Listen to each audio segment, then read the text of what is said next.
Parmenides' Prohibition. Parmenides presents a profound objection to pre-Socratic naturalism. It's an objection to which every subsequent thinker in the naturalist tradition must respond. What Parmenides objects to in the naturalist tradition is one of the things that Heraclitus emphasized and celebrated, that the natural world is a world of change. A naturalist's bumper sticker would read, "Change happens." Parmenides disagreed. He argued that the very notion of change is incoherent. All those who believe in change, he argues, are traveling along a path of inquiry that is absolutely forbidden by reason. So let's start by looking at that forbidden path, which is one of two routes of inquiry that he distinguishes. Now, this is all going to be very abstract, but we'll relate it to some concrete examples. Let's start with fragment B2, where Parmenides marks out what he calls the only routes of inquiry that are for thinking. Or I might translate it, the only routes of inquiry for thought to take. The two routes are quite simply is and is not. Now, his exposition of the two routes is a little complicated here, since he also describes two policies that an inquirer might follow. The first policy is to take the is route and to reject the is not route as impossible. That's the right policy according to Parmenides, and the one he exhorts us to take. The alternative policy is that the is not route is perfectly okay. This is the stance he wants to disabuse us of. Don't go there, is his message. So let's focus on the two routes, is and is not, and try to appreciate what they are and why we are not supposed to go down that second one. We can think of the is route as the category of affirmations. For example, when I think that France is in Europe, or I say that whales are mammals, I am making an is claim, maybe in the plural. When I go down the second route, the is not route, I am making a denial, as when I say, there is no Loch Ness monster, or when I think that Europe is not an island. In saying that these are the only routes of inquiry, is and is not, Parmenides is proposing that anything you might think or say is either an is claim or an is not claim. Can you think of any exceptions? If you can, could you translate them into an is or an is not claim? Now, Parmenides' big point here is that we have to stop using the is not claims. He says, hold back your thought from this route of inquiry and do not let habit, rich in experience, compel you along this route to direct an aimless eye and an echoing ear and tongue. But judge by reasoning, logos, the much contested examination spoken by me. In other words, we are in the habit, he says, of using both is claims and is not claims in our ordinary thinking about the world, and also in our scientific investigation of it. But this is just a bad habit of unreflective thought. Properly rational and scientific practice, he says, has to be restricted solely to is claims. But what's wrong with is not claims? Parmenides' objection in a nutshell is the following. When you say or think that something is not, there has to be something of which you are saying or thinking that it is not.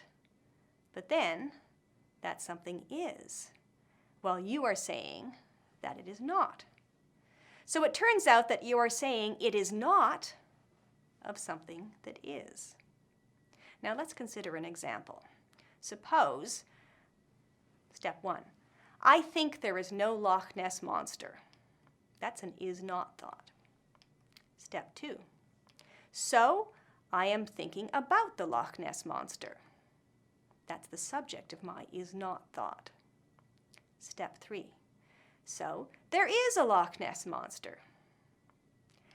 The argument starts from the premise that I am thinking and is not thought, that's step 1, and draws the conclusion that this thought is false, that's step 3.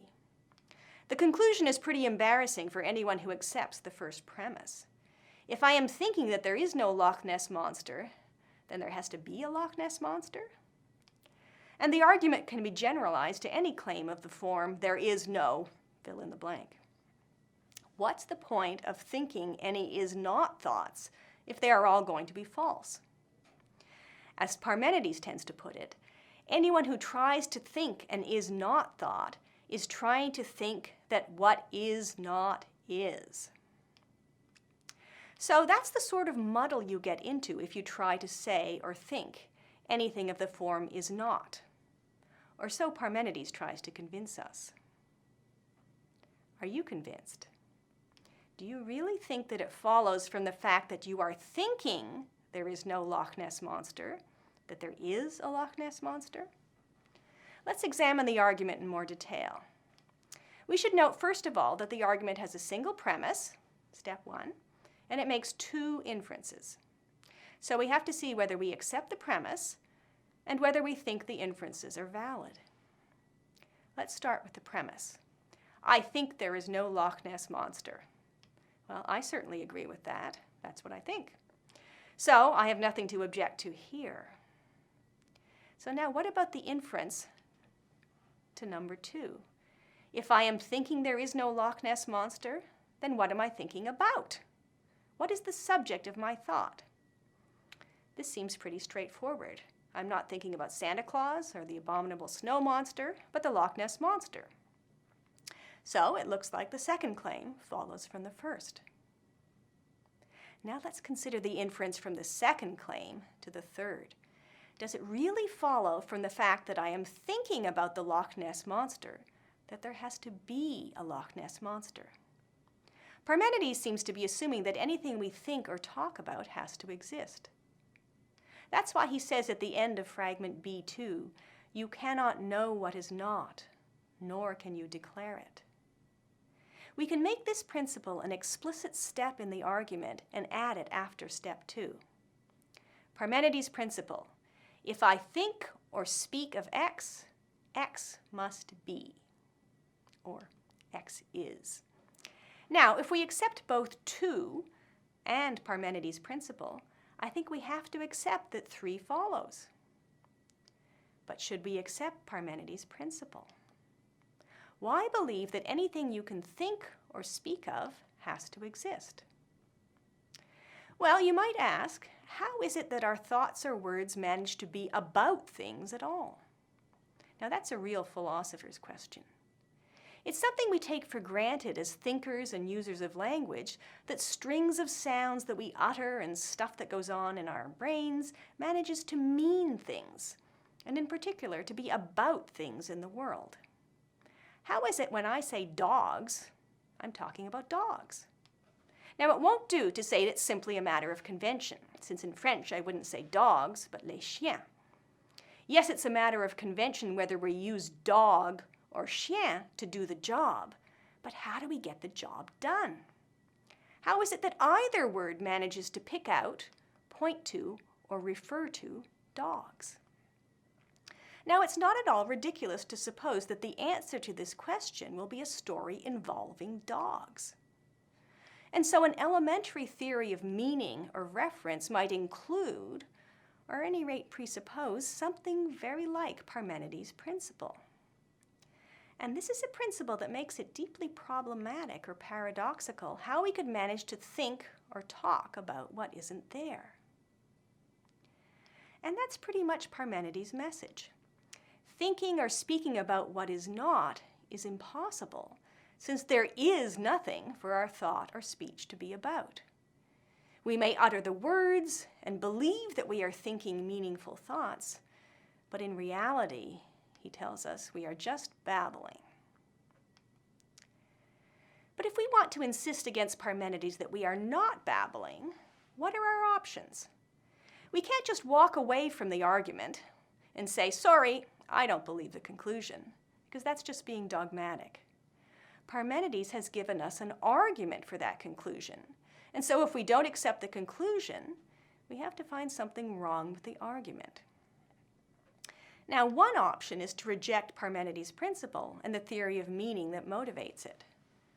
But on what basis? Because it delivers a conclusion we don't like? That seems question-begging.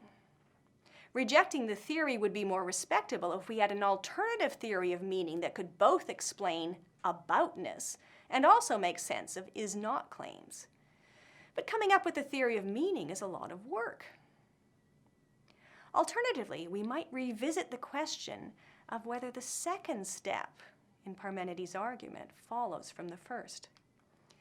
It seemed pretty innocuous at first to suppose that my thought, there is no Loch Ness Monster, in step 1, is about the Loch Ness Monster. But once we have a theory of aboutness like the one Parmenides is presupposing, it might seem more prudent to suppose that my thought is about something more complicated. For example, that it's about the Loch Ness, about serpents, and frightening experiences in boats at night, all of them things that exist, but that don't all add up to the existence of the Loch Ness Monster. Now, something like the latter is the tack that most of Parmenides' successors take when they try to rehabilitate is-not claims from his accusations of incoherence. But that's the story for another lecture, where we will also get to the tie-in with change.